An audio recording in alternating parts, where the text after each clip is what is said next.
Thank you so much, ladies and gentlemen. We'd like to welcome all of us to this breakfast meeting. As it is the Maritime Group Breakfast Outlook for 2026. You agree with me that the rain this morning has done wonderfully well for us in Lagos. I assume that's why some of the people who are supposed to be here on their way. So we'd like to begin so that we don't keep you far beyond the time we had slated for this event. I'd like us to begin with the opening prayer, which is the national anthem, first stanza of our national anthem. Please let's be upstanding as we have this rendered.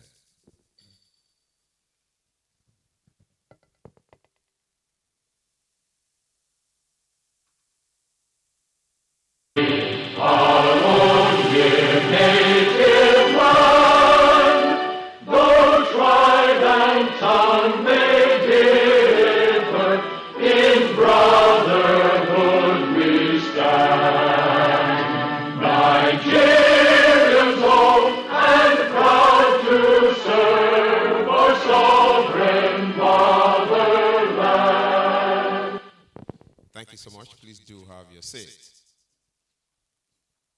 I'd like to recognize the present, though in absentia, but ably represented here this morning, the President and Chairman of Council of the Lagos Chamber of Commerce and Industry, Engineer Leye Kupoluyi, ably represented this morning by the Director General of the Chamber, Dr. Chinyere Peace Hamona, FCA. Let's put hands together for the President. Thank you, ma'am. Thank you, Doc. Thank you for representing the President. Thank you, ma'am. I don't know, I've not seen her, but I believe she's represented here this morning. Please let me know. The chairperson of the, oh, she's online, okay. I'm told that the very delectable Mrs. Fumi Folorunso, my mother, is online with us this morning. The chairperson of the Maritime Group. Ma, good morning, ma. Please, let's put our hands together for her. Thank you so much. So please permit me to move very fast. I have a long list here of what we'll do today. So we'll have the welcome address by the President. Thereafter, then we have Mrs. Fumi address us. Please, let's put hands together for the representative of the President for our address. Let's put hands together for her, please.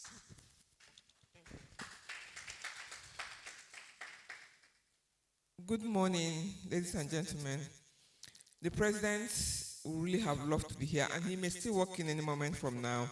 Something came up last night that he had to attend to this morning. So please, I extend his apologies, and I'll read his speech. It is with great pleasure that I welcome you to this strategic maritime breakfast meeting.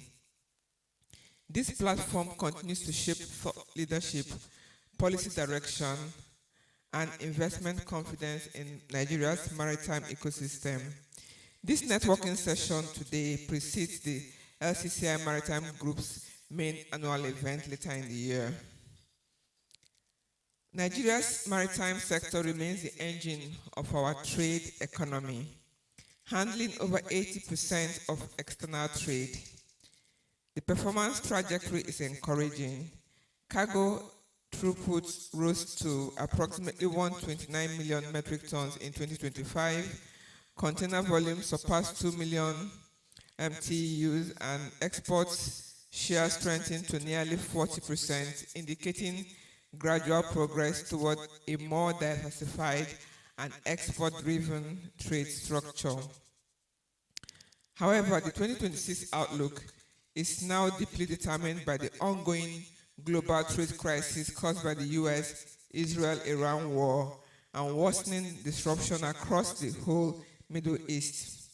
Port efficiency remains suboptimal, with vessel turnaround time, cargo dwell time, and clearance processes still above global benchmarks. The effective implementation of the recently launched National Single Window, alongside improved rail and road connectivity to the ports, will be critical to reducing delays and unlocking productivity. Cost competitiveness remains a binding constraint. High port charges, logistics inefficiencies, and regulatory overlaps continue to elevate the cost of doing business and weaken Nigeria's position relative to regional hubs.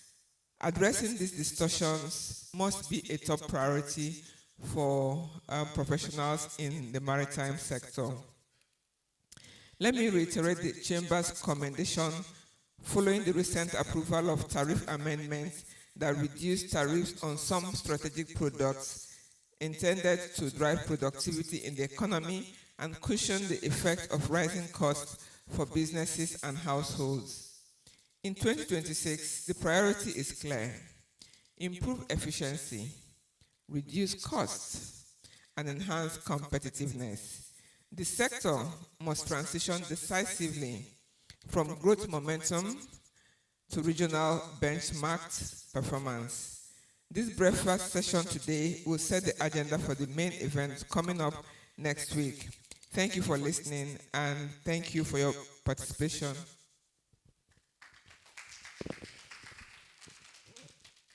Thank you so much, Ma, for very brief, you must agree with me, but powerful welcome address by the President.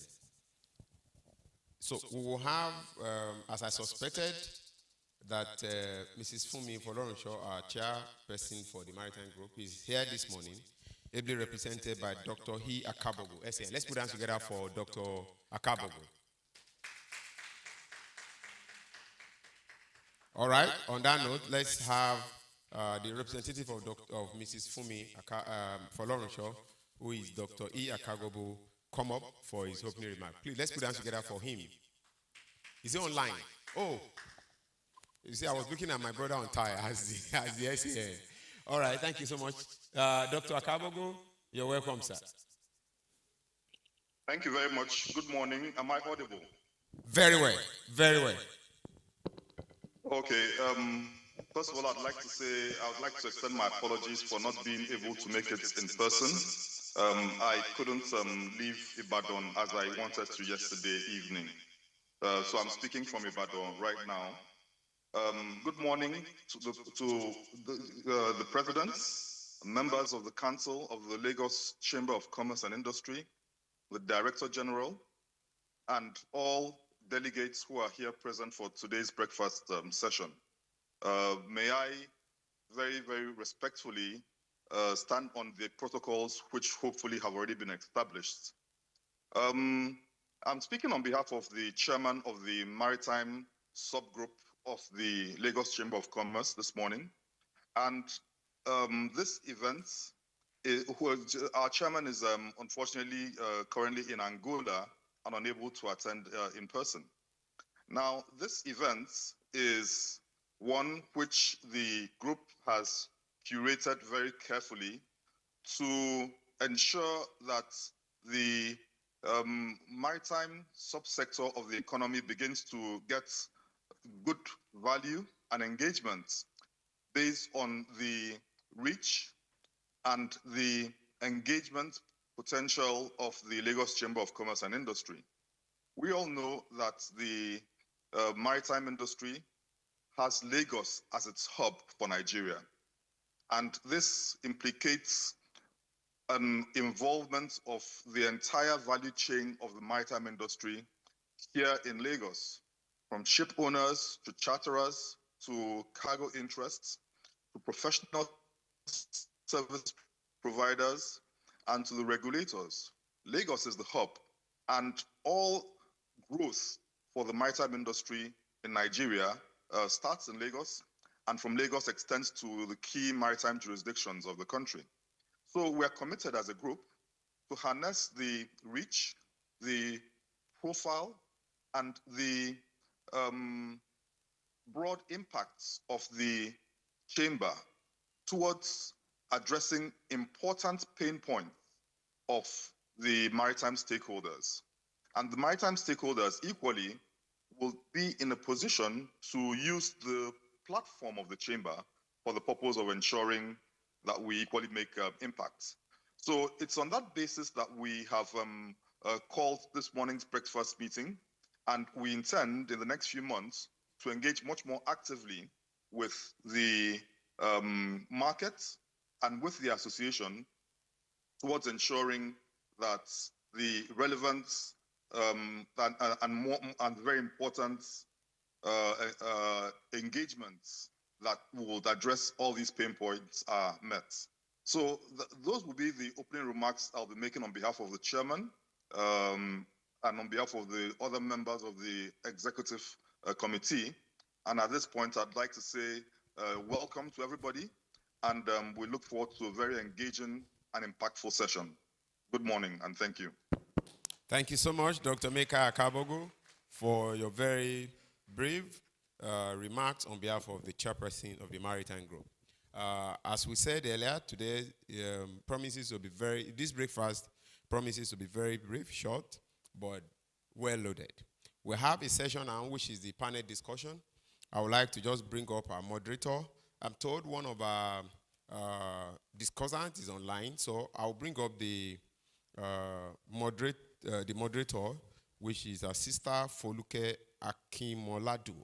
To moderate this session, she will bring up the panelists with her and the one online to have this session well discussed. I believe after the session, then we have a communique adopted and will be read to us. Please join me as I make welcome our sister Foluke Akimoladu. Thank you, ma'am. So you bring up your panelists and you then moderate the session. You can be in the middle while we have, take a place of choice. That's fine. No, bring that one. Okay. Good morning, distinguished ladies and gentlemen. On behalf of the executives, my Dr. Emeka Akabogu, Senior Advocate of Nigeria, very important to note that, has very kindly given us the opening remarks as far as this panel discussion is concerned. And I really do want us to engage, not just with the panelists, but even during the networking session, because it is important that we are bringing before the government the important issues that we should be looking at as far as the maritime sector is concerned. We have a maritime, marine and blue economy ministry, and we need to be able to maximize it. So once again, my name is Foluke Akimoladu. I'm a maritime lawyer. I'm also an accountant. I'm an arbitrator and mediator. And I have the singular honor and pleasure this morning to moderate this panel session. Now, on this panel are very seasoned maritime practitioners, and we'll be discussing on the maritime outlook for Nigeria, especially in the light of the recent geopolitical events. So my first panelist is none other than Dr. Olusegun Oluyemi Ajayi. He's a leading maritime expert with over 2 decades of professional leadership. He is the chairman of the Institute of Chartered Shipbrokers Nigeria chapter, and he drives professional standards in the industry. He's currently handling a managerial role at the port operations at Port and Terminals Multi-Services Limited, with prior roles at Grimaldi Shipping Agency, Hampton Lloyds, and Afric Plus Oil and Gas. He's a fellow of the Institute of Chartered Shipbrokers, a fellow of the Chartered Institute of Logistics and Transportation in the United Kingdom.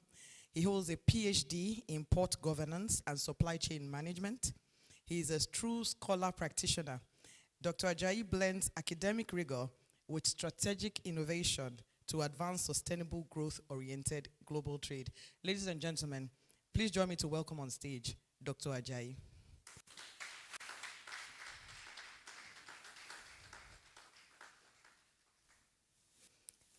Our next speaker is Captain Dr. Michael Ogbekele Ogochukwu Ifeseme.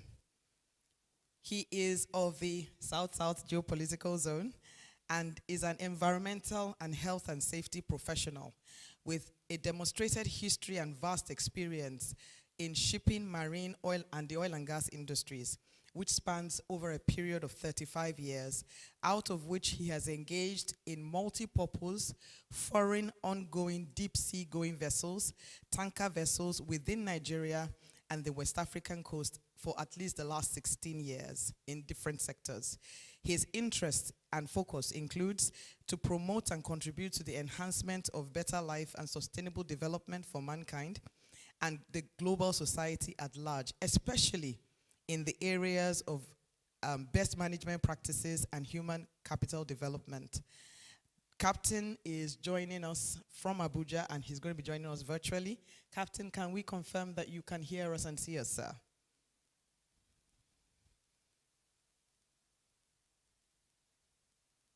Captain Michael? Okay. I'm sure we'll be notified once he's confirmed. Our next panelist is Kashimana Tushba, and she's a maritime lawyer. I actually heard you loud and clear. Oh, great. Fantastic. Okay, thank you very much, sir, for joining us this morning. Kashimana is an expert in shipping law, trade compliance, and port regulation. She has advised leading shipping companies and insurers on complex cross-border disputes, successfully representing clients in high-stakes arbitration and admiralty matters. Kashimana has played a key role in maritime compliance frameworks and has contributed to policy reforms aimed at improving port efficiency. Her work advancing sustainable shipping practices has earned industry recognition. She has served as the chairperson of the Maritime Committee of the Nigerian Bar Association, and she's also the Blue Economic Thematic Head for the Nigerian Economic Summit Group. She will be speaking on practical insights on legal risk management and emerging trends shaping global maritime trade. So we'll quickly get into the business of the day. Kash, please do join us.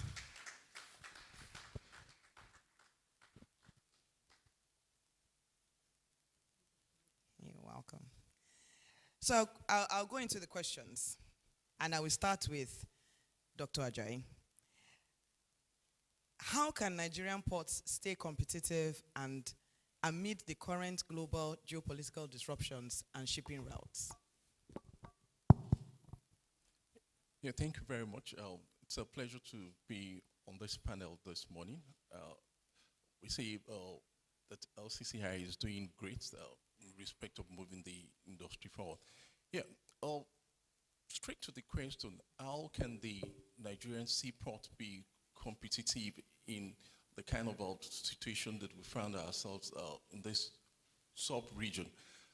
Firstly, the Nigerian seaport has moved from a slow pace to a very comfortable average level since the port reforms commenced about 2 decades ago. Currently, it may look as if things are going on well, but in terms of governance, the Nigerian seaports need to upscale. And how can we upscale when our governance system that governs our port has not been put into the act that can make the private sector driven in terms of investment that is required to make our port to be competitive? Let's just use the West Africa other ports as a case study. We have Togo, we have Benin and Ghana ports. We run almost the same similar port governance model, the landlord system. But in terms of our own law, our law up to we speak on this moment has not been ingrained in any law that can attract investment. And investment is what can make our ports to be competitive in terms of bringing the private sector investment. It is not government that is required to invest heavily into port infrastructure. We have the port infrastructure and the superstructures. The port concessionaires, they have done their bit, but we need a very strong governance system that can drive investment that will lead to efficiency, that will lead to effectiveness in our port. That's why we can see in the last 6 months, in terms of port pricing has been a little bit modulated, but there is still need for us to get it right in terms of port pricing as compared to Togo, Benin, and Ghana. And talk later for other East African ports which are competing with us. We have to see what has happened in the Lekki Deep Sea Port. It has been able to drive transshipment cargoes to Nigeria, but we still need to do more in respect of our port governance system. Thank you, sir. So I hear you. We need to improve port governance. We need to use that as a basis to improve port efficiency. And that takes me to my next question. Captain Michael. Captain Michael, can you hear me, sir? I'm here. I'm with you, loud and clear. Fantastic. How should Nigeria's maritime sector adopt its shipping strategy in response to the current geopolitical shifts? Dr. Ajayi has given us the angle of ports. From the Master Marina's point of view, sir, what is your opinion on the Nigerian maritime sector and shaping its shipping strategy? Yeah, good morning, all. To start with this, I will start by drawing a list of the problems, the issues there are in there. We have changing operational environment. We have longer voyage and altered routes. That's mostly caused by like the war we have in Iran now. It's been in other places. Increased demand for route risk assessments, more port calls in Africa, skill evolution, digital navigation and port systems, security and awareness, that's anti-piracy, environmental compliance. It still goes further to say weak compliance with global conventions, limited sea time opportunities for cadets, poor welfare and health system. Having said that, I would recommend, yes, we're there, but we're not yet there. The strategic, to align training with global standards, in full compliance with STC conventions, SOLAS, MAPOL, and the rest, upgrade maritime academies to international certification level, then simulation-based and digital training, invest in breach simulations, engine room simulations, then incorporate automations, cybersecurity, green shipping technologies, then structured to a CTAM program, mandatory cadet bed through, which cabotage should enforce. By that, I mean cabotage should make it a prerequisite for most ship owners to embark cadets. Block public-private partnership with shipping firms, seafarer welfare, health insurance, and onboard medical systems, mental health and fatigue management programs, fair wages aligned with international benchmarks, global labor markets, bilateral agreements, promote Nigeria as a seafaring exporting nation. Like we all are aware, it will earn us some foreign exchange. Anyway, if you look at the Filipinos, what they do is they train a lot, so they have a lot to export to other countries. Thank you very much, Captain. You've reeled out a very long list. In fact, you've designed the probably the Ministry of Marine and Blue Economy's policy for the next couple of years. And I thank you for bringing up the point on seafarers, not just on seafarers' welfare, but on promoting Nigeria as a seafaring nation. Because some of the arguments have been, what should Nigeria focus on? Should we focus on ports? Should we focus on seafaring? Should we focus on ship ownership? Should we focus on ship operations? But considering the kind of country that we are in, we could actually focus on more than one. And looking at how to focus on an area and the legal aspect of it, I'm going to be asking Madam Kashimana, with rising global tensions, what new legal risks are emerging for maritime operators in Nigeria? So we've moved from... You lost me. Oh, sorry, Captain. Were you still speaking, sir? I was. Oh. But I was lost there. Yeah. So in all of... Okay, we'll give you a minute, sir, so that you could kindly conclude on that point, sir. Thank you. Please go ahead, sir.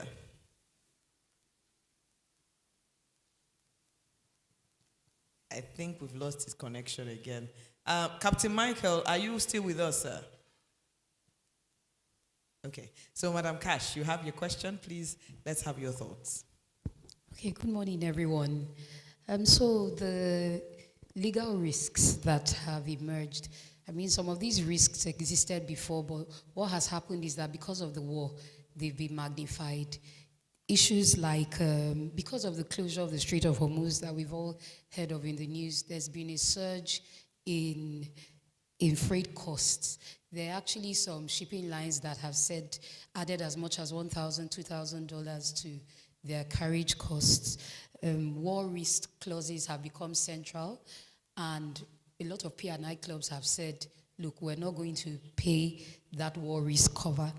And then issues that were fundamental, things like deviation, have now become almost the norm.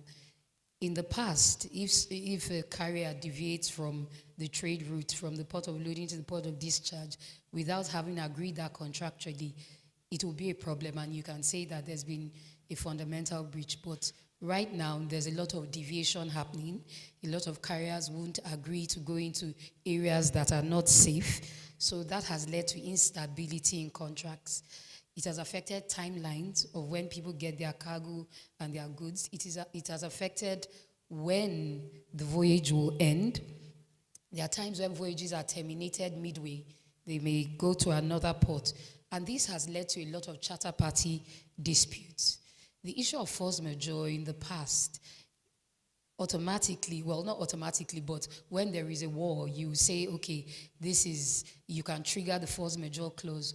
But right now, the question, sometimes the force majeure is challenged because the parties will say, at the time you entered into the contract, was this a foreseeable risk or not?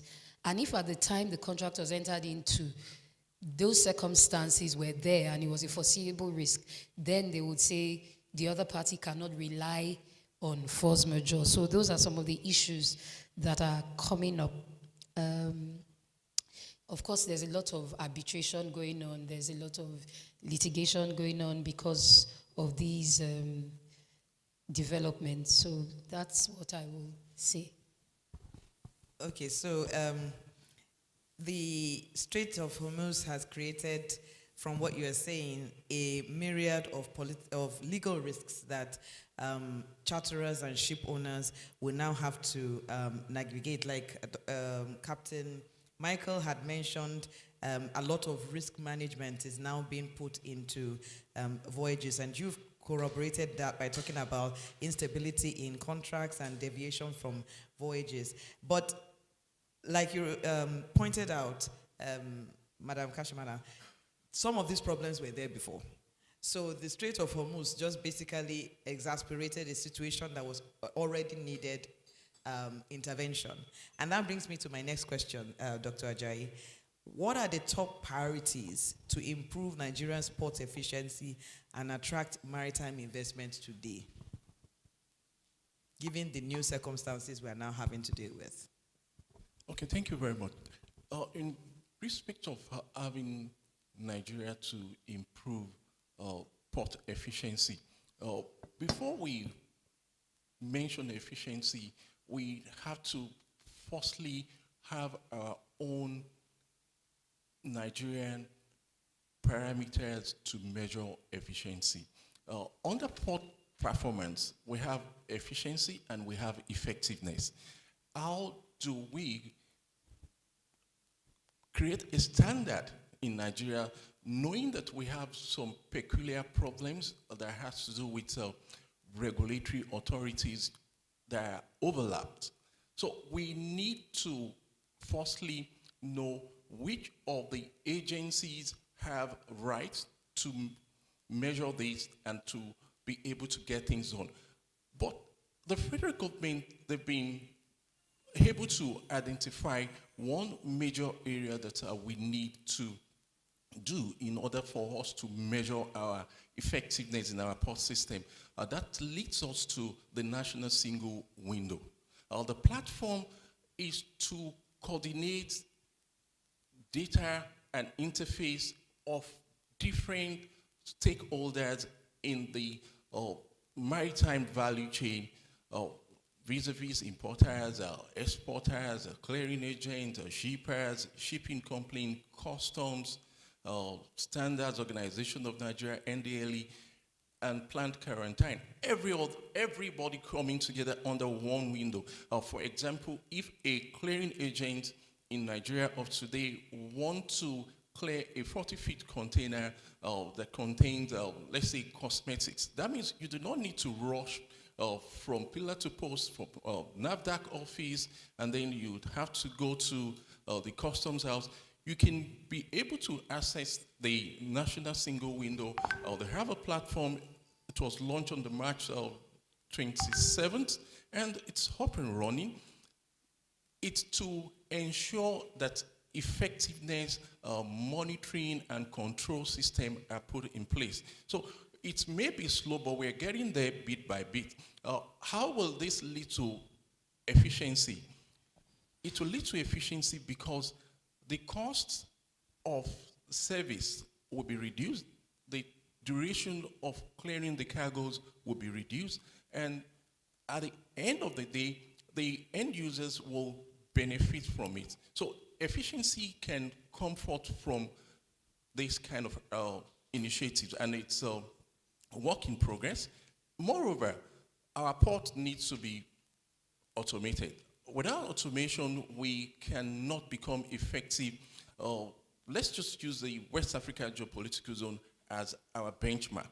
If we are not automated from the seaport gates to the terminal, to the berthing area, to the cargo handling, it will still give us the old answers we have.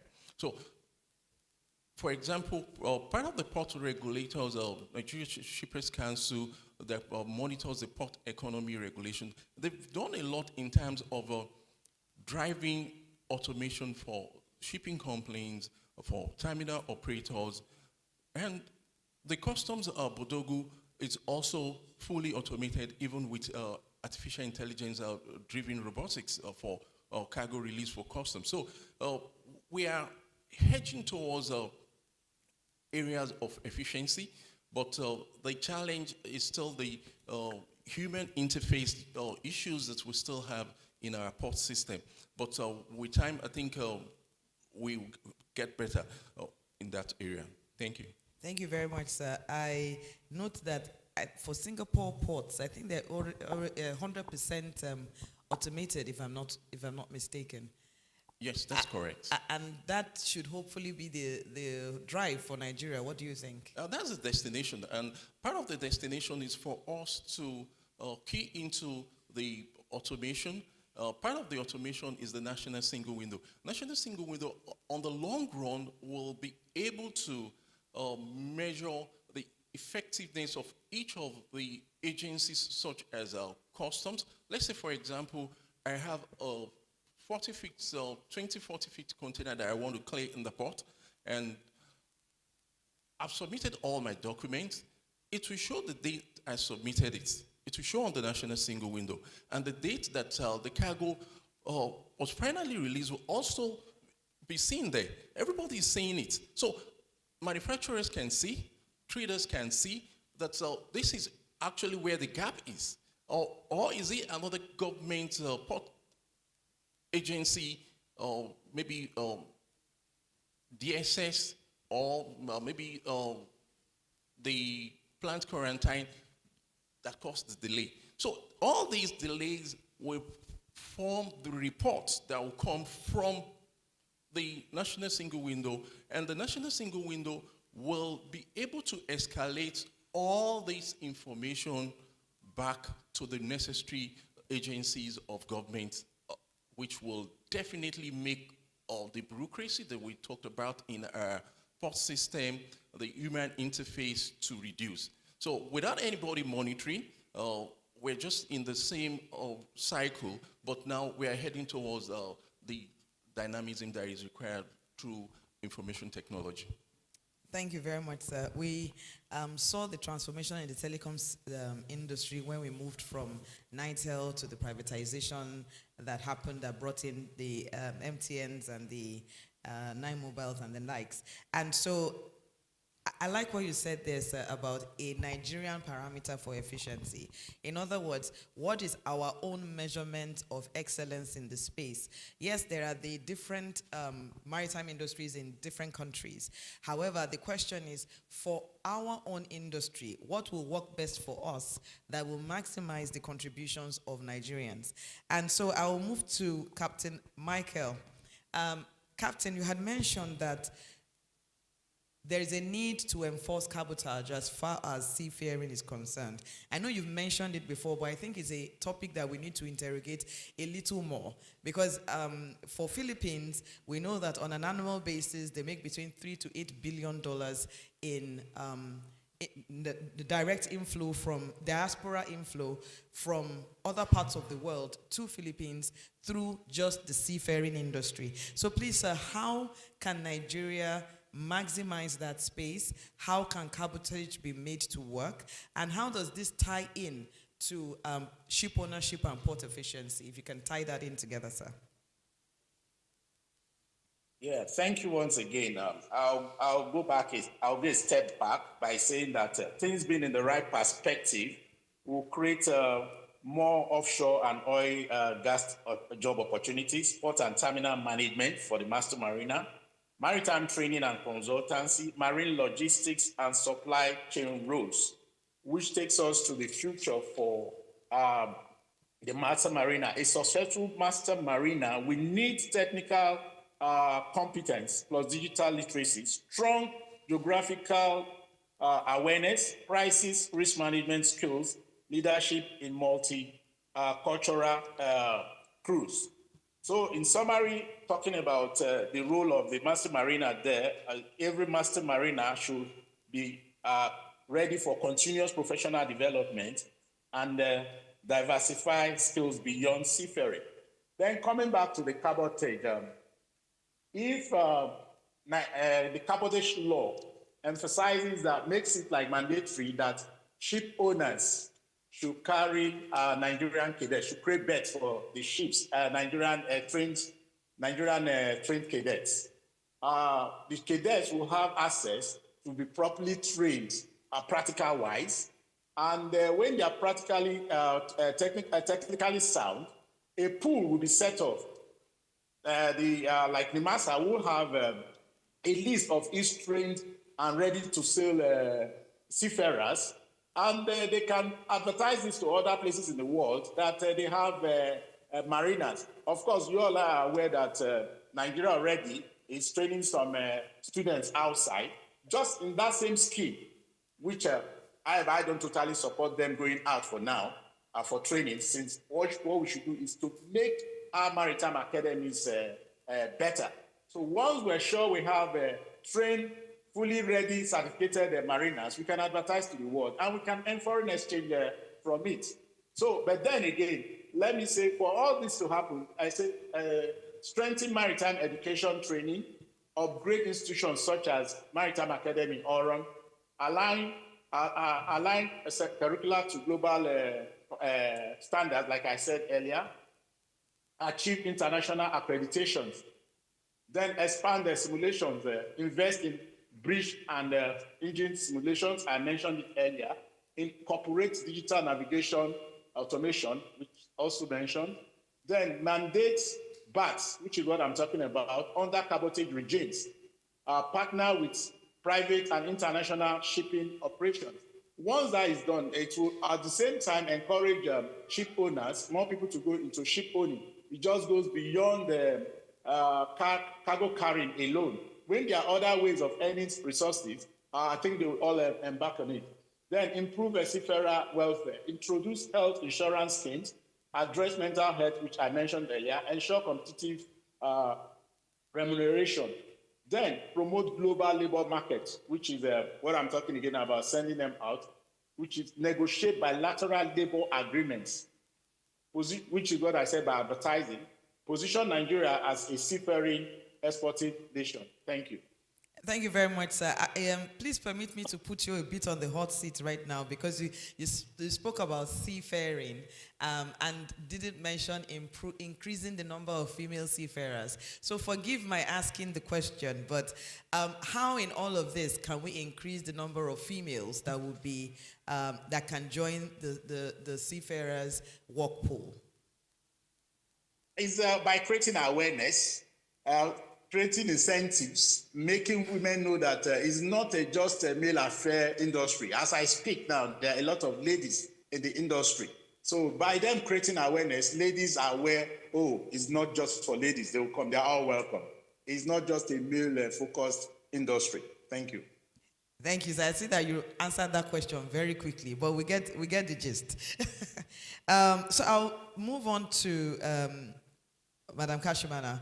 So Captain Mike has spoken about the need to invest in real infrastructure and not just the training aspect, but also the machinery that will be used to train seafarers. He talked about simulations. He also talked about the working conditions of Nigerian seafarers, health insurance, and the likes, and that seafaring should diversify beyond just seafaring. There's also leadership skills and soft skills that seafarers require.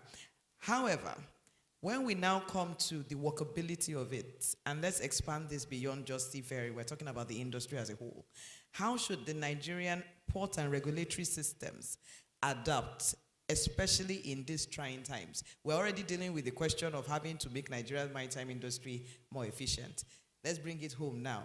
What are the regulatory and legal things that should be put in place, legal systems that should be put in place to allow for Nigeria to adapt to geopolitical disruptions?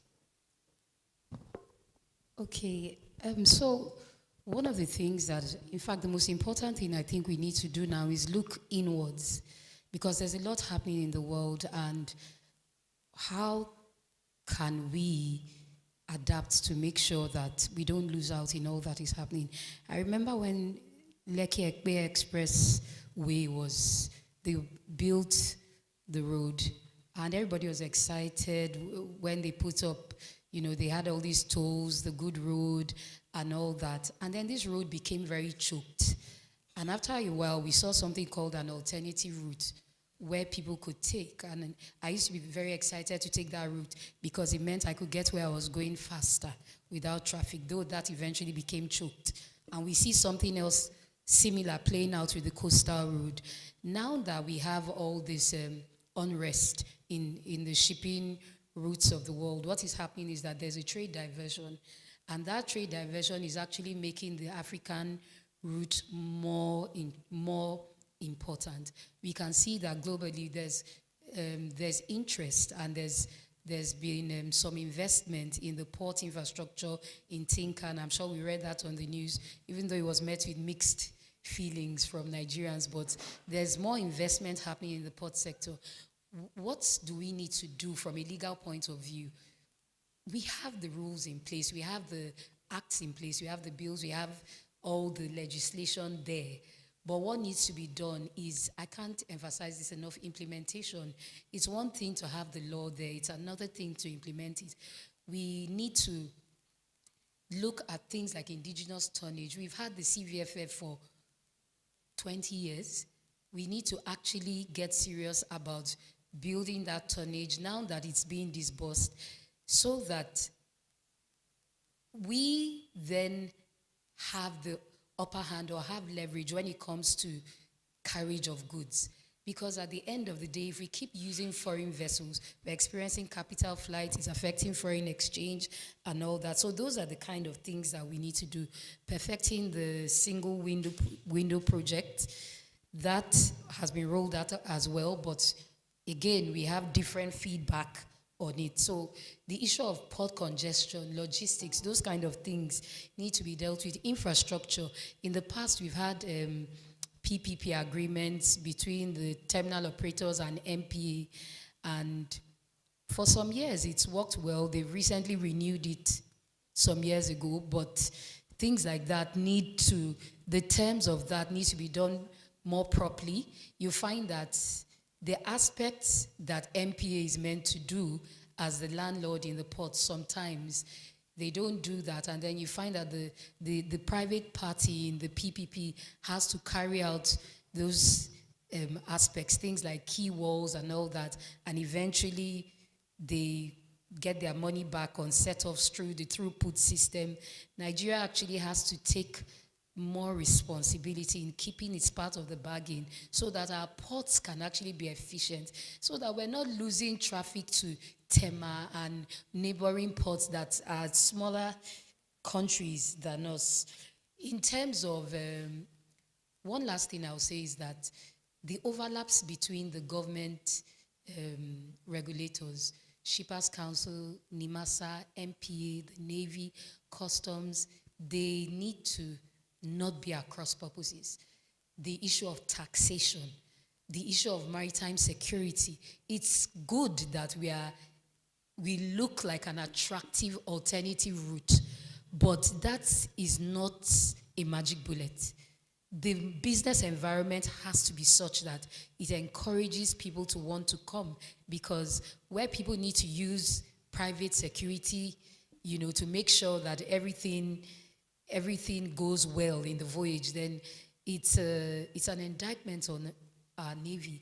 So we need to make sure that all these things that make the environment good and make Nigeria a ready regional hub are in place. Thank you. Thank you very much, Madam Kashmana. So we're going to be going through the last round of questions before we invite the audience to join in the conversations. So in just 1 or 2 minutes, Dr. Ajayi, what do you think Nigeria needs to do to align maritime operations, specifically maritime operations, with global standards while improving local capacity? Yeah, thank you. That's an insightful question. Basically, for Nigerian ports to compete globally, we have many international standards that we need to adhere with. Like I said earlier on, that we need to have our own Nigerian port performance indicators. But in this instance, we need to ensure that we have standards that we can grow in order for us to get to the level. For example, we have many World Bank performance indicator standards in terms of efficiency, in terms of effectiveness. We need to ensure that we look at our peculiar challenges and be able to draw up indicators that can be measured, that we grow from level 1 to 2 to 3 to 4. But all these must be done by ensuring that we have all these enshrined in our Port Act, and we are able to ensure that there won't be any overlaps from different regulatory agencies in the port or in the maritime sector. But in order for us to get this done, we need to make sure that our systems are automated. Either from, we need to enforce it. We need to enforce our green energy. We need to ensure that every part of the port system is IT driven. And more so, we've tried it before. 20 years backward, port concession started. We've gotten to this level. Why can't we do the same for every other sector that we have in the maritime in accordance to the blue and marine economy policy? We have a policy that we're supposed to be driving now, but how far as the Federal Ministry of Marine and Blue Economy been able to achieve what is stated in the blue economy marine policy? Private sector is the only key to drive development in the maritime sector. And that's how efficiency can come, that's effectiveness can come, that's how profit can come.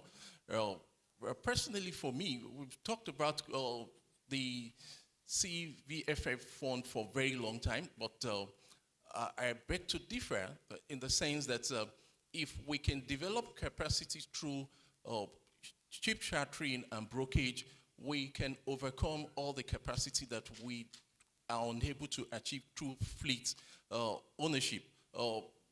Many that have applied, oh, good. We have about 60 companies that have applied. It's good, but they should be very ready to manage indebtedness, because the terrain is not what they think on paper. In terms of you pay your seafarers, you have to buy vouchers for them, you have to buy food for them, you have to, even for you to keep your vessel at the back, maybe at Naval Dockyard or wherever, you have to pay per day. You pay almost 200,000, and if you may not have even anyone that engage you for 3 months. So it's very important that most of the local capacity focus on cheap chartering in order to be able to get the capacity done. But effectiveness will not come if our government keep dashing out waivers. Waivers will not develop local capacity.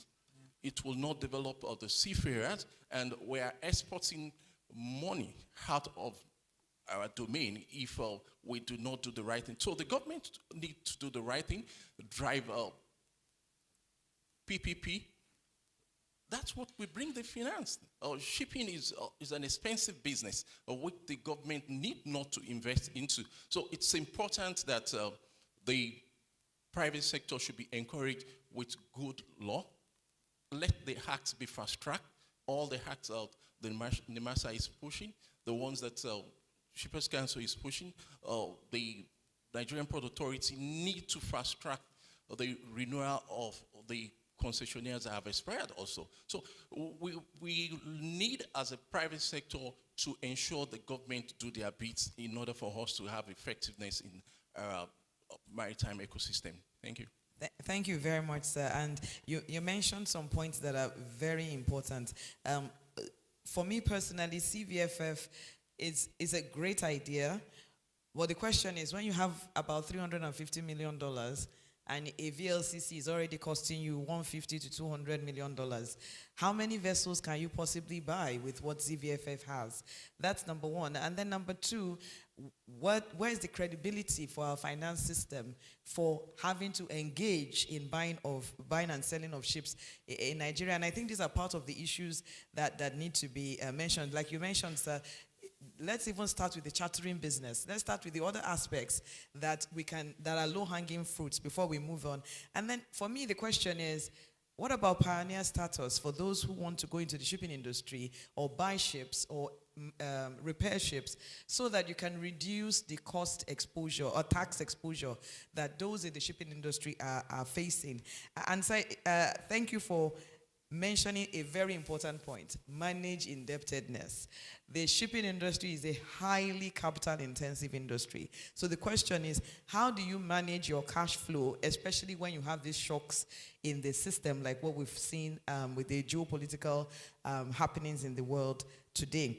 And so that will bring me to Captain Michael.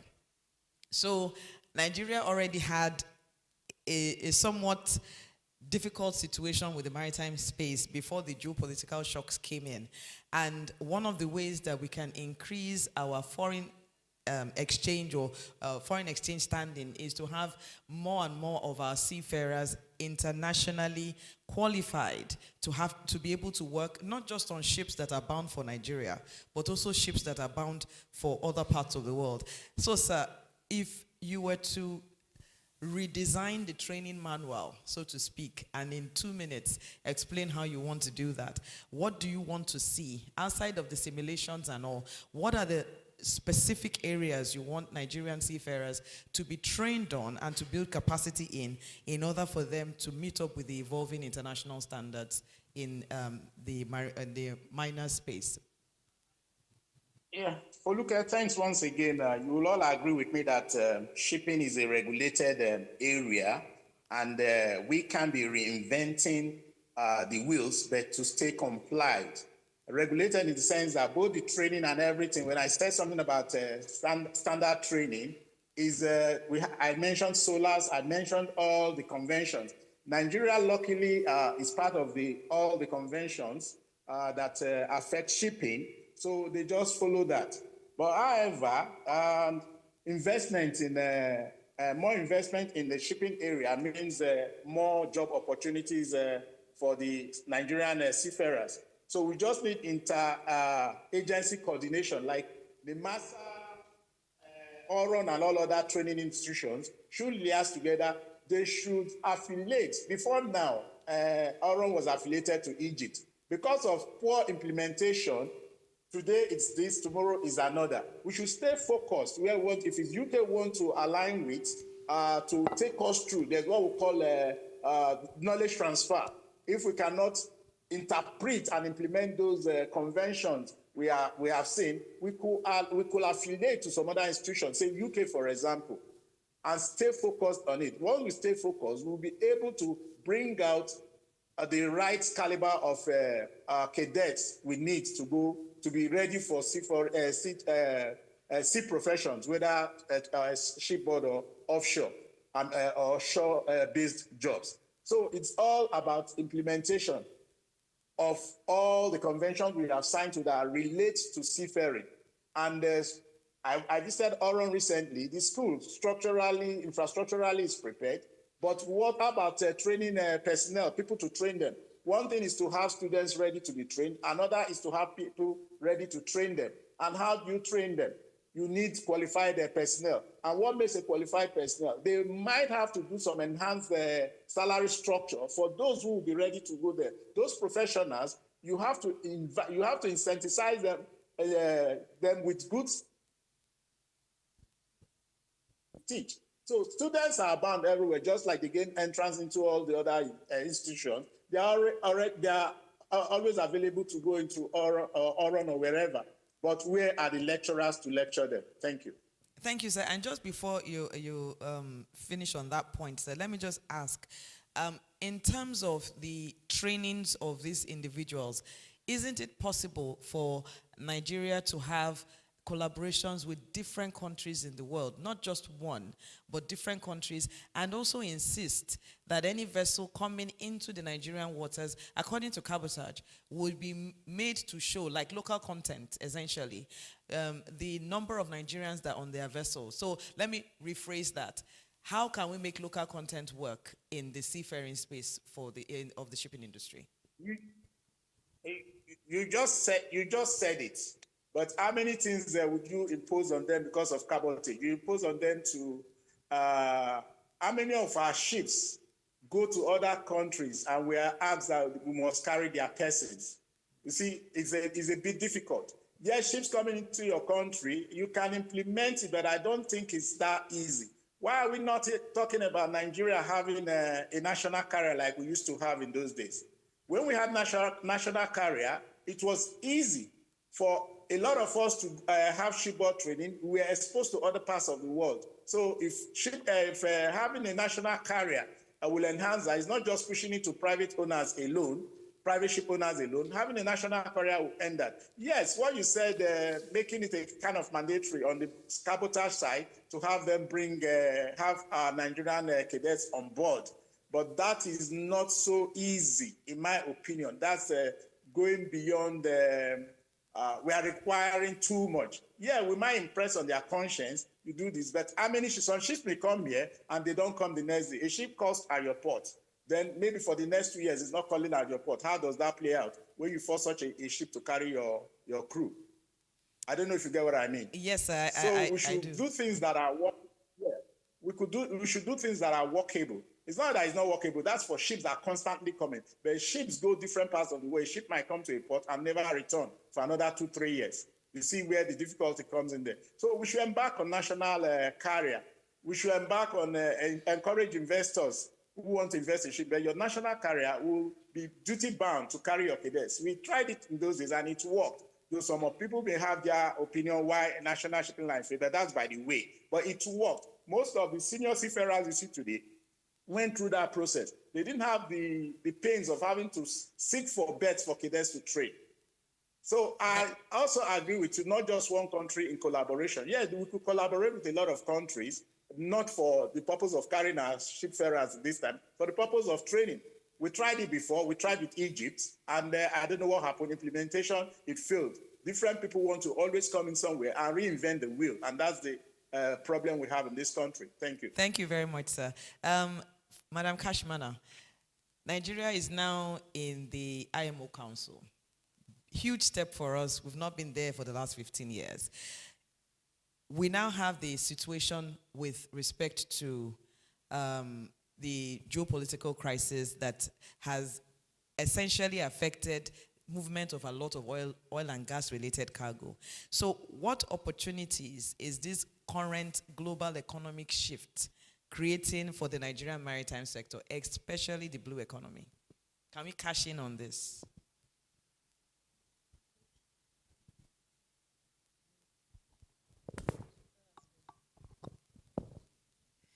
So I think Nigeria is already a major gas producer, and because of the war, there will be increased demand for non-Middle East LNG. So I think that's an opportunity for us, and it's an opportunity for us to supply. We have the law. Again, we have the PIA that we have been waiting for the longest time. So we have at least a framework that we can use towards meeting that. What's the PIA for us? Petroleum Industry Act. So another opportunity, like I spoke of before, we can capture diverted traffic. You know, there will be more vessels calling because of the West African corridor. In terms of the blue economy, again, we now have the Ministry of Marine and Blue Economy. We have the blue economy policy. One of the things that has done is it's created a table where all the government players are actually supposed to sit and bring all the stakeholders to the table to say, you know, the things that are key in growing Nigeria's blue economy. Now, some of the things that have also happened with the war is it has interrupted like supply chains, and part of that is food. We have things like fisheries in Nigeria that we haven't really optimized. These are areas of the blue economy that we can actually get more involved in and, you know, shore up our aquaculture base. What that will do is we'll be able to meet local demand in terms of food and those kind of things. Then the issue of port automation, we have to do it so that Nigeria is, you know, a better hub for that. In terms of, I'd like to say something more about the blue economy. So what the policy, one of the things that the policy has put in place, and he spoke about the blue economy policy. One of the questions he asked was that, what has it done? The minister has set up like a policy advisory council that is supposed to include all the littoral states, supposed to include all the government agencies. And what that does is everyone is supposed to have like a interministerial workforce. So it's not people working in silos again. It's the whole relevant groups working together. And every quarter, they're supposed to report directly to the president on implementation. Now, if this is implemented the way it should be, because there are even milestones as to what we're supposed to be doing in terms of the different aspects of the blue economy, then we should be able to achieve those opportunities. The question is, and the real thing is, still we need to implement. If we implement, I think that there are many opportunities that we can actually harness. Thank you very much. So I open the floor now to questions. We have about 10 minutes to do this so we can round up on our event. It's been a fantastic one so far. A lot of issues have come up, and we are looking forward to having all this put together into a communique that would be published in the national dailies by next week. So please, let's have our questions. Kindly introduce yourself when you're asking your question. And if you have a comment, please warn us on time that it's going to be a comment first, and follow that up with your question. And if it's only a comment, just tell us it's a comment. And please, let's just keep it to a few seconds so that we can give as many people in the room the opportunity to make their comments or ask their questions. So do we have any questions, please? Any questions? Comments? Yes, sir.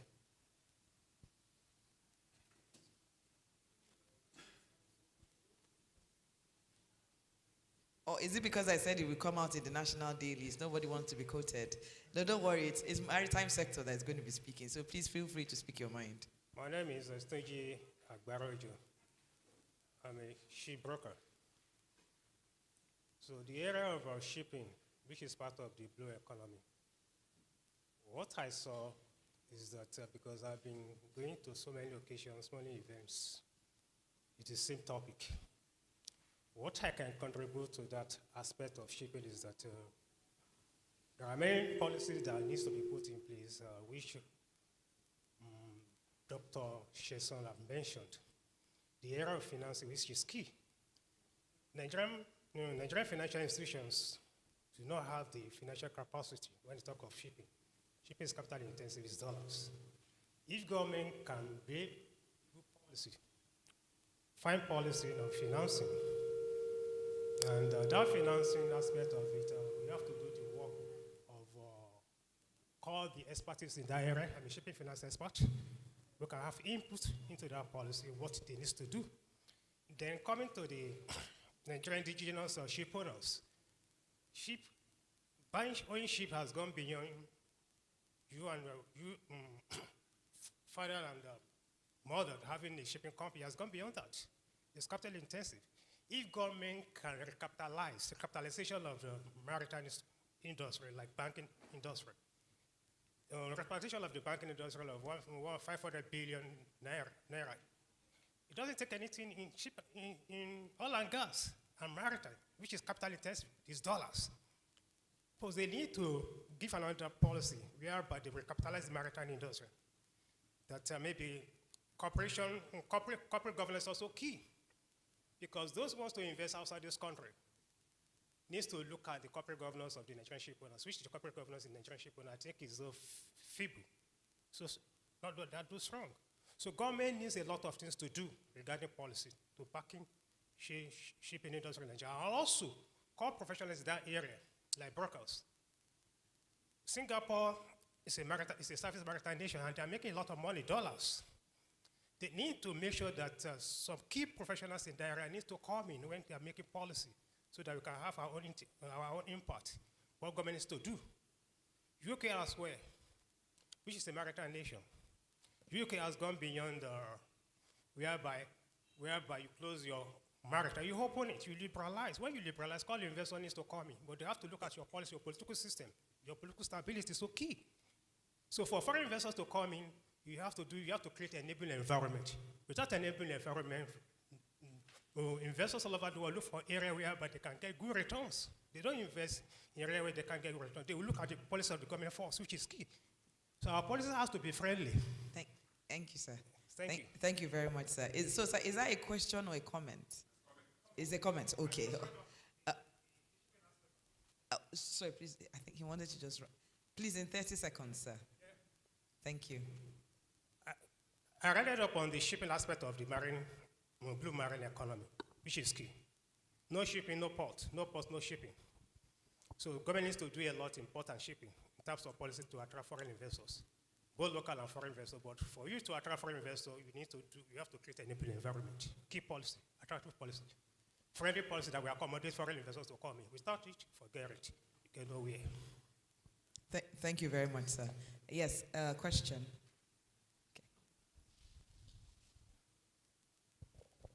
Okay, thank you. Good morning, everyone. My name is Francis Odukwe. I work with Chua Nigeria Limited. I'm sorry I came late, so I must have missed a lot on some of this interesting conversation. Sorry, sir, what part of the industry do you work in, sir? I work in the maritime industry. No, what area? We want to... Advisory and compliance. Fantastic. Thank you, sir. Thank you. Okay, so I only happened to come when Madam and Michael was making their contributions, and I just feel, coming from what Michael said, Nigeria has acceded to a lot of maritime conventions. NIMASA Nigeria has domesticated a lot of them, and pursuant to that, made regulations. But so for me, two things I see from all these conversations that I've had: the issue of seafarer and seafarers training, and the cabotage financing of vessels. So let me take the capacity building on seafarers. So yes, we have, like Michael said, SCCW conventions as amended by the Manila Protocol. So in the past, Nigeria used to have what they call certificate recognition. So meaning that Nigeria must have signed bilateral agreements with countries like Egypt, Philippines, and the rest of them, Vietnam, all of them. But over time, because in Nigeria, our training curriculum were not seen to be that cohesive, if I may use that word, since you said we are going to be in the newspaper, trying to be careful. Don't worry, sir. It's the maritime sector that will be in the newspapers. Your name will certainly not be there. Yes, so please speak freely. So you see, over time, countries were not too comfortable with seafarers coming out of Nigeria. And so gradually they began to go away from the agreements they had signed in the past. And so going back to Man Oron and the training of seafarers as regards lecturers, Michael said it all. You don't have good lecturers. How can you churn out good seafarers? No lecturer wants to stay back in Oran because they are poorly paid. Let's face it. Okay? So I'll stop at that so that I don't take much of your time. Then let's go into the CVFF. I was at the CVFF portal launch.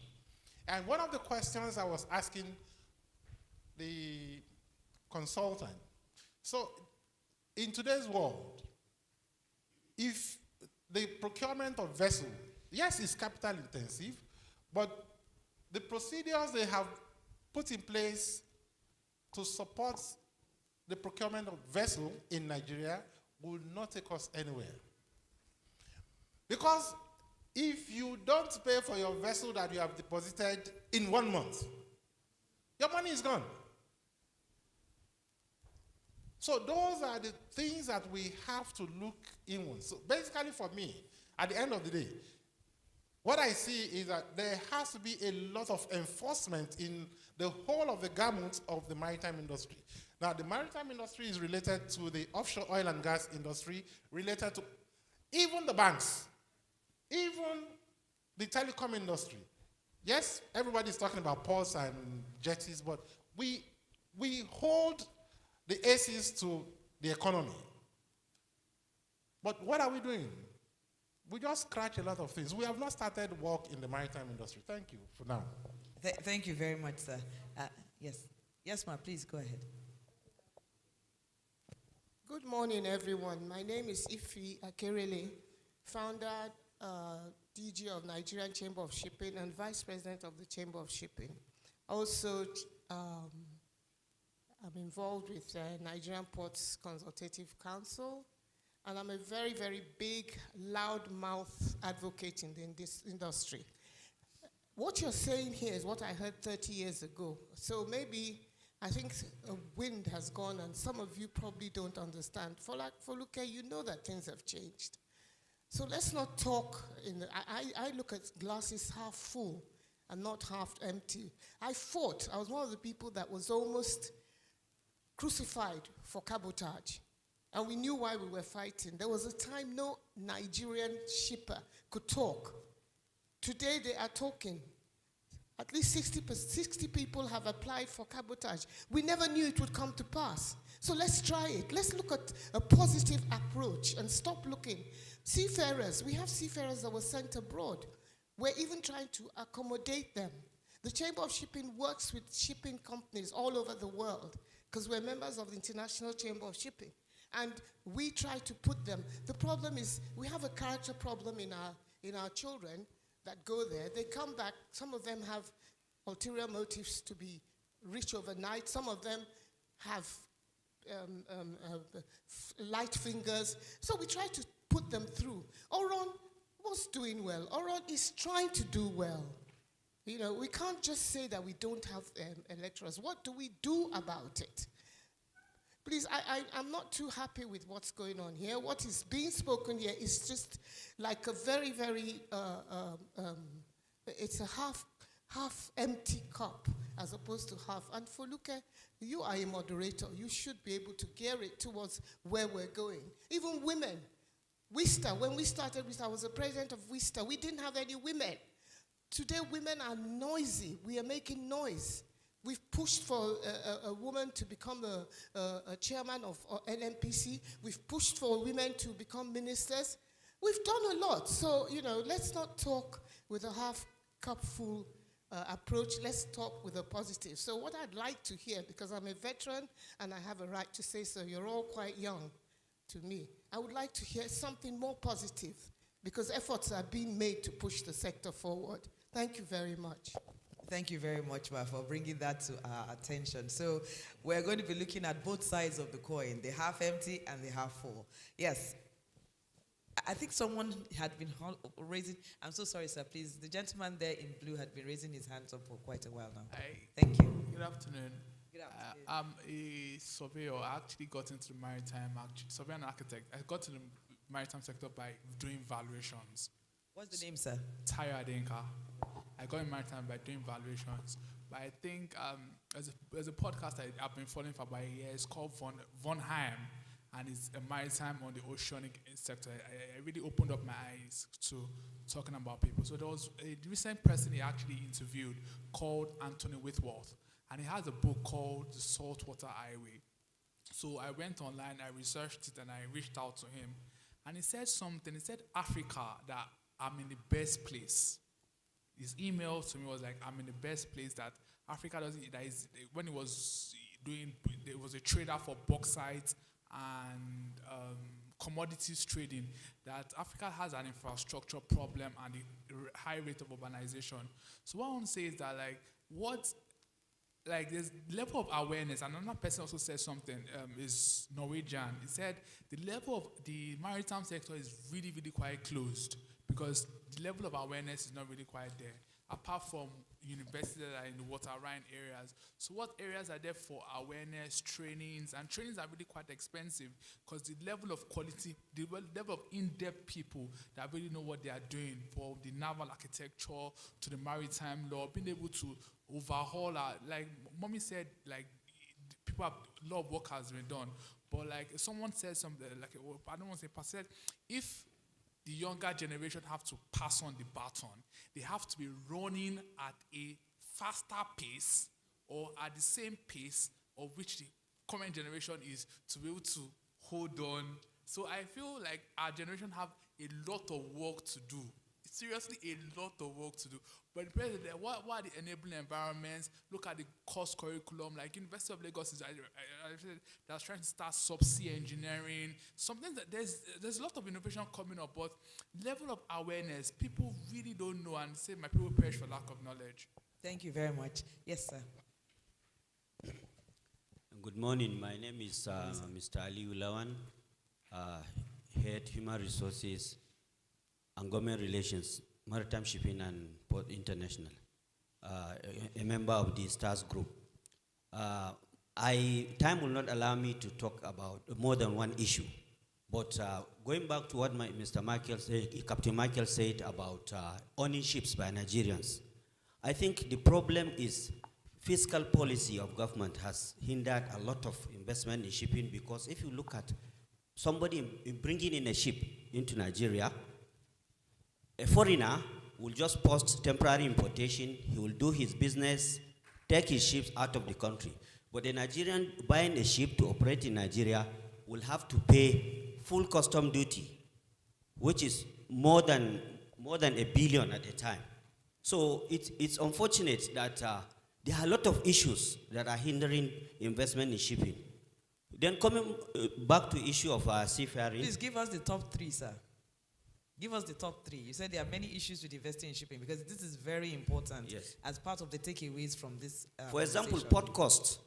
For example, if you are going to involve in internal movement of containers alone, the charges by MPA alone, which is the same charge a foreign vessel is paying for some movements, you pay the same.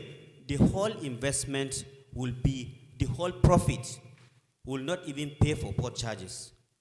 Because, so there is need for MPA to look at inland movement of containers as domestic movement that they don't need to charge dollar for that. They should charge naira. So it's very important. And then on issue of seafarers, the issue, there were agreements. When I was working with NIMASA, there was agreement between Nigerian government and IMO on the issue of ORON. ORON, the infrastructure, wonderful, international standard. But unfortunately, ORON cannot pay the wages of qualified lecturers that used to be captains and seafarers that were collecting $10,000, $5,000. If you put them on a salary of $200,000, $300,000, nobody will come and take a job in Oron. So they need to address those issues. Thank you. Thank you very, very much, sir. Please, we can just take 2 more comments and then we'll have to wrap it up for the day. Thank you. Okay, thank you so very much. My name is Ifeoluwa Akinte. I'm a legal practitioner, right? So I'm coming from the economic standpoint, right? The issue of a better port system, economic policies and all of that goes all to one issue. That is the economic sustainability or economic viability. And the angle with which I'm going to address it from is to start with the current global political situations and how Nigerians or Nigeria can actually benefit, or Africa can benefit from the current situation. So I will just start with this instance. Right, the first instance I'm going to start with is the Russian-Ukraine war. During the Russia-Ukraine war, there was a policy against energy supply from Russia. And yes, everybody looked at other sources to get energy from Europe, particularly. Particularly. Now the situation now is the US-Iran-Israel war. And now Russia tends to be the biggest beneficiary of this dispute. Because now European countries are now forced to go to Russia for for energy, gas supply and all of that at a much more higher rate. Now, we should also now look at it. This is Africa here. There's really any socio-political war or geopolitical crisis per se that has created a blockade for us. I mean, we should be like the next alternative. But then it is shocking and surprising that it feels as though we are the ones even suffering the more or the most from this crisis. We all have reasons to be at either we are disbursing or we are the petrol pump ourselves. We know what the cost of petroleum is. Now the question then is, what exactly is the challenge?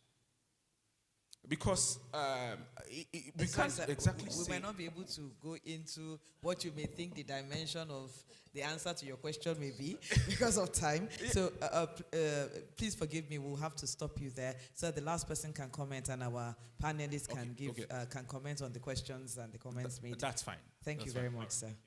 We're grateful for your understanding. Yes, the lady in front, that's the last person, please. Thank you very much. Good morning, everyone. My name is Yetunde Olori Oladipo from Blue Raft Energy and Marine Services Limited. We do maritime security. I'd like to speak on capacity building and, just to move it away from the gaps to investment into it. From what Captain has said and also some contribution from the audience, we already know that capacity building needs to be invested in. But our focus mainly has been on seafarers. What happens to the other maritime professionals who also are equally important? We know that without the seafarers, the ship cannot move. But the trade of maritime needs the maritime professionals. And we have a lot of things coming up. We want to move from policy to action, like the IMO is saying now. Are we prepared to take action? The national single window is already implemented in Nigeria. How many people can stand and say they understand this from A to Z? That they can handle it from A to Z. We have issues of, not issue anyway, green shipping, greenhouse emission, carbon credit, cybersecurity, in the maritime space, that countries are already invested in terms of training.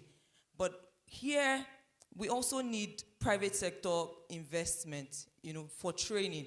This kind of trainings that we pay a lot of pounds and dollars to, to go to Lloyd's Maritime to get, you go to the UK for this type of training. Can we, bring this down here? We know some institutes are already doing some things, but specialized training, not just intro to shipping.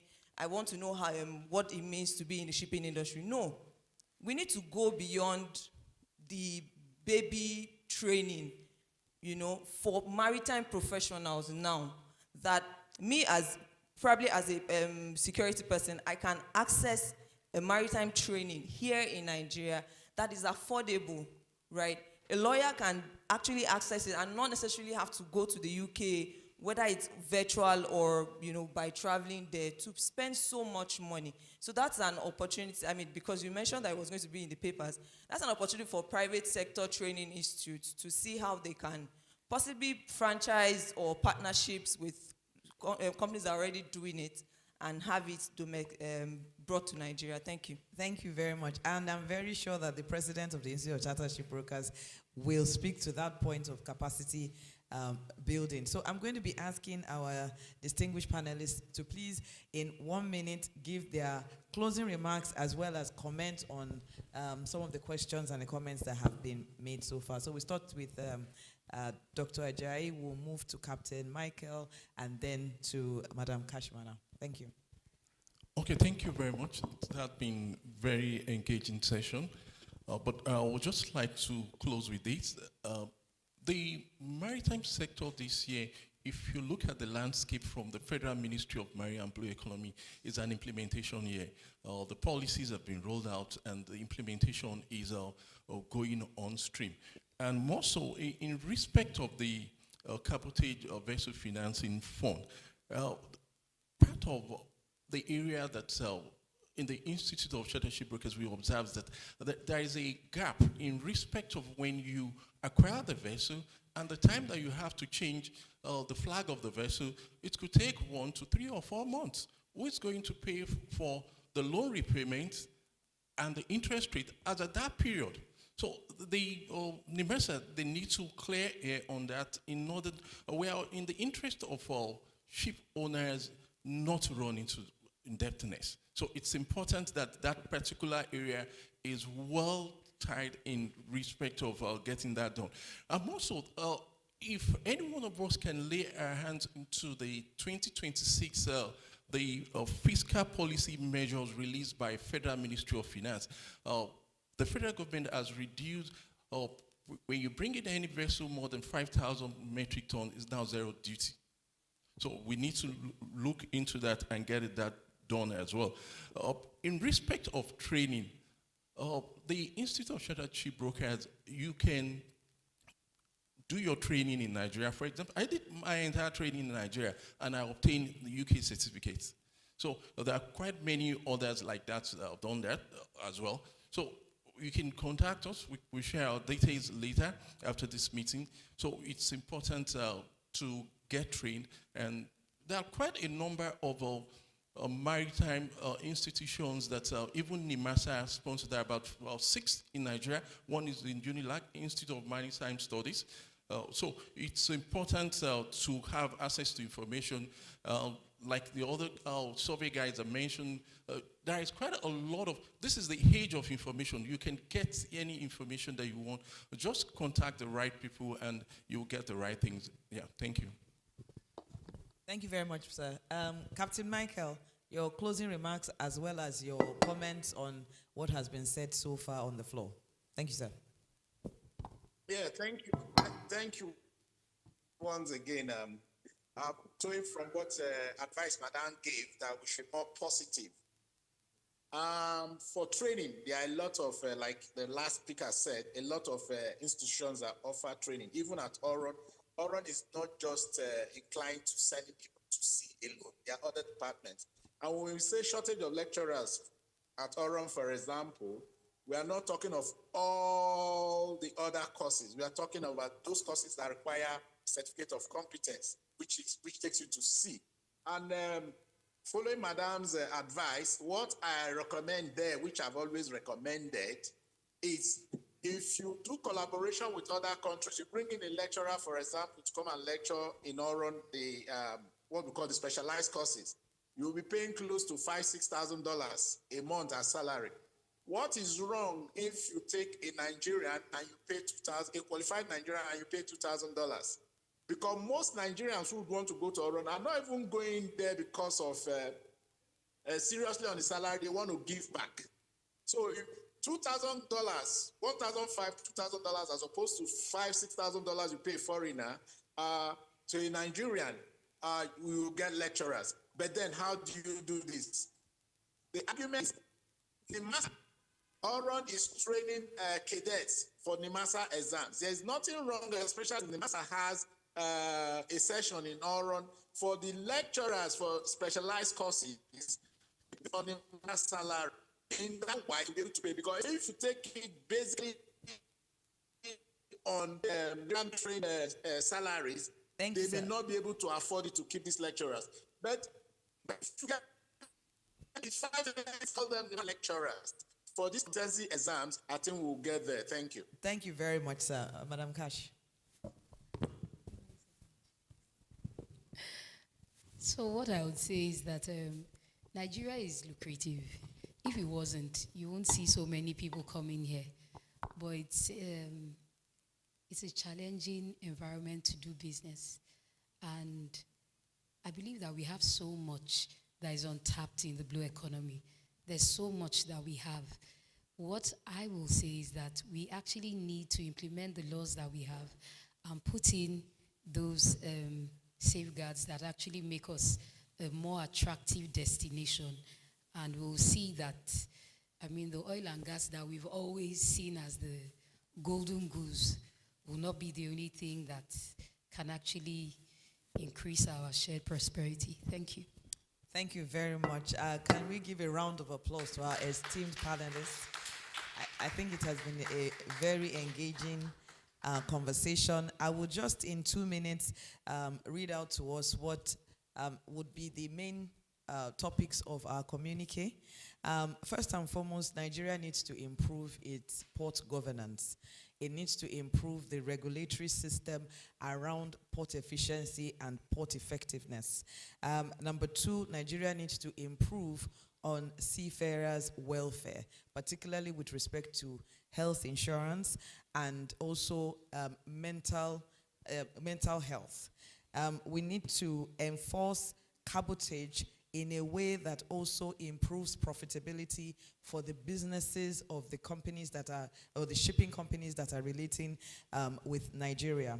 And then the national single window is a very commendable project. The question, however, is how much awareness is there for the actual operators who are to make use of that single window, and what measures are being put in place to create awareness for that. Then in terms of seafaring. Nigeria should diversify beyond seafaring and engage and train seafarers to engage in soft skill trainings as well, and that our maritime academies should be made more efficient.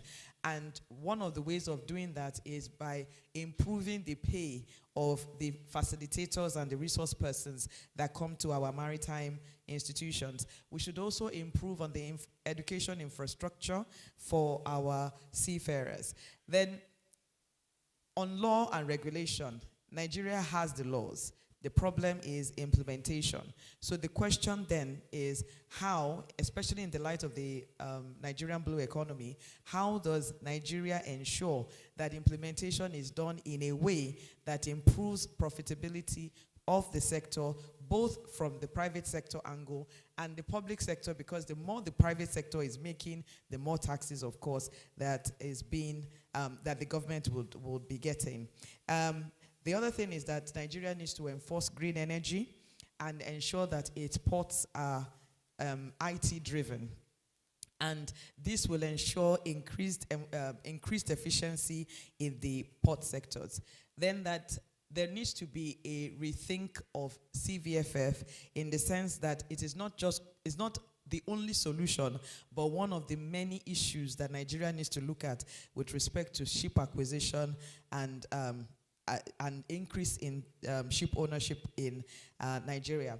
Then the other thing, Nigeria needs to look into the issue of waivers. Should we continue to have waivers, and isn't it, in the way it's been implemented now, detrimental to the growth of the industry, particularly in increasing indigenous capacity? And then we need to increase interagency coordination. Yes, there is the Blue Economy platform where interagency coordination is required on a quarterly basis, but the question is, are these quarterly meetings actually being handled, and are they actually being the outcomes of those meetings, are they actually being implemented? And then finally, the procedure for procurement of vessels in Nigeria needs to be revisited so that it is not just a policy on paper, but is actually implementable. I want to thank us all for our time today. I want to state that that would be in a nutshell what will be coming out of our communique today. And I think I will add a final point that Madam Ife had stated. The Nigerian blue economy is one that we should be proud of, is one that has come a long way, and will continue to promote the greatness of Nigeria as far as the maritime industry is concerned. Ladies and gentlemen, thank you very much for your time this morning. Thank you so much. Thank you so much, Madam, for moderating this session. I can confess that it's been very fruitful deliberation today.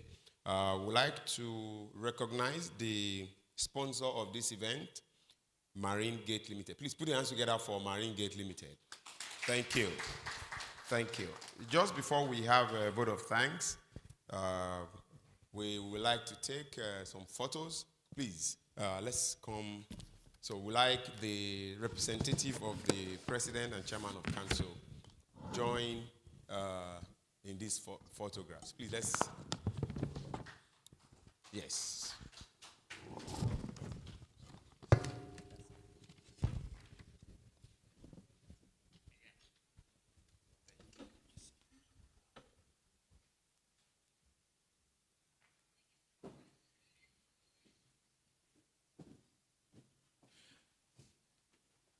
Thank you, man. This way. So how do we ask Dr. Michael now to join us online? Thank you.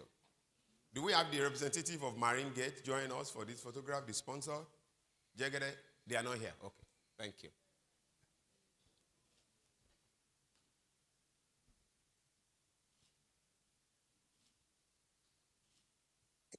There's actually possibility of capturing from the screen. Thank you. That's good. That's good, Doc. Thank you. Thank you, man. Thank you.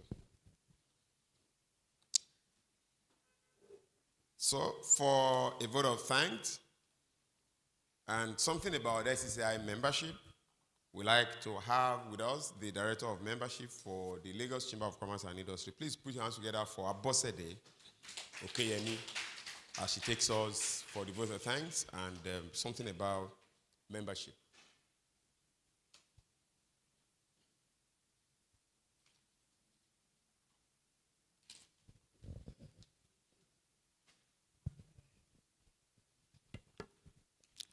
Good morning, all. Distinguished guests and esteemed speakers, industry stakeholders, and our valued participants. On behalf of the Director General of the Lagos Chamber of Commerce and Industry, it's my great honor to deliver the vote of thanks at the close of today's Maritime Breakfast Outlook for 2026. We extend our sincere appreciation to the keynote speakers and the panelists for your insightful contribution for this Outlook event. It was a very thought-provoking perspective on this event. Your perspective and your experience has also provided valuable guidance and clarity to the opportunities that lies ahead. And we are deeply grateful to the distinguished guests. Thank you very much for attending, participants, for taking time out with us this morning. Your presence and engagement and contributions to the discussion have greatly enriched this section. Our profound appreciation goes to our partners and our sponsors and our support who has made this event possible. Without them, we will not have this very, very grand event. Your commitment to advancement of the maritime industry and broader economy is truly commendable. To the leadership of the Chamber, we want to say thank you all for your dedication and your contribution to coordinate this event to make this a success. As we move forward, we trust that this insightful event will continually to inspire the collaboration and innovation and sustainable growth within the Nigerian economy. Thank you once again for your participation. We wish you a safe journey back to your respective destination and look forward to welcome you at the future LCCI engagement. Thank you and have a wonderful day. Bye. Thank you so much, Bosse, for that vote of thanks. On that note, we'd like to close this up, but just to say, as you know, this is a breakfast meeting. I'm told we have enough breakfast for us outside this house. Please, don't allow our breakfast to be wasted. Please get out to take your breakfast. What I saw there is more than breakfast. So if you have not taken yours, please, it's available for us to go and take. On that note, we'd like to have the national anthem for a close as we round off today. Nigeria, we hail thee, our own dear native land. Though tribe and tongue may differ, in brotherhood we stand. Nigerians old and proud to serve our sovereign motherland. Thank you so much. Just to remind you that your iPhone, your iPad are actually personal things. Please keep them so. As you take your breakfast, please keep your phones, everything that belongs to you as personal. Thank you so much once again.